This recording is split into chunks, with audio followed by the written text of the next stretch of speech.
बौद्ध ग्रंथों में 4 प्रकार की गलत वाणी के विपाक यानी फल को बहुत स्पष्ट और व्यवस्थित रूप से वर्णित किया गया है, जो इस वर्तमान जीवन में और भावी जन्मों में प्रकट होते हैं। पहला, झूठ बोलने का फल। इसे सबसे गंभीर माना गया है क्योंकि यह अन्य पापों का द्वार खोल देता है। इस जीवन में इससे व्यक्ति को बदनामी, लोगों का अविश्वास, बार बार डांट फटकार और झूठा कहकर तिरस्कार सहना पड़ता है।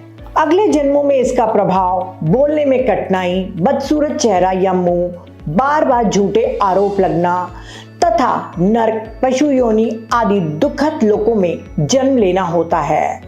दूसरा, चुगली या फूट डालने वाली बातों का फल। यह द्वेष से जुड़ा होने के कारण बहुत तीव्र और दीर्घकालिक होता है।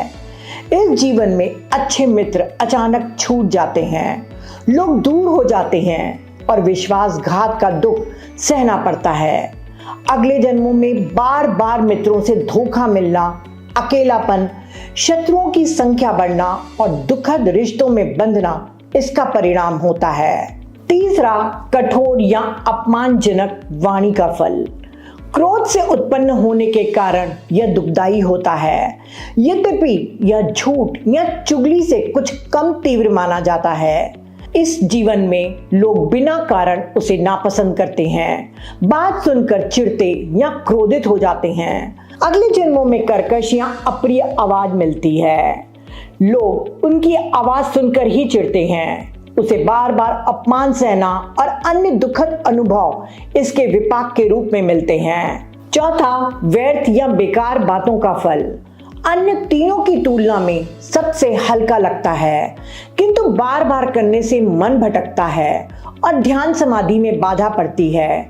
इस जीवन में समय बर्बाद होता है, महत्वपूर्ण कार्यों में ध्यान नहीं लगता और लोग व्यक्ति को हल्का समझने लगते हैं। अगले जन्मों में बदसूरत रूप, अप्रिय वाणी, बुद्धि का कमजोर होना तथा व्यर्थ सा जीवन व्यतीत करना इसका फल होता है। इस प्रकार बुद्ध ने वाणी की शुद्धता पर बहुत बल दिया है, क्योंकि चारों प्रकार की गलत वाणी न केवल वर्तमान जीवन को दुखमय बनाती है, बल्कि भावी जन्मों में भी दीर्घकालिक कष्ट का कारण बनती है।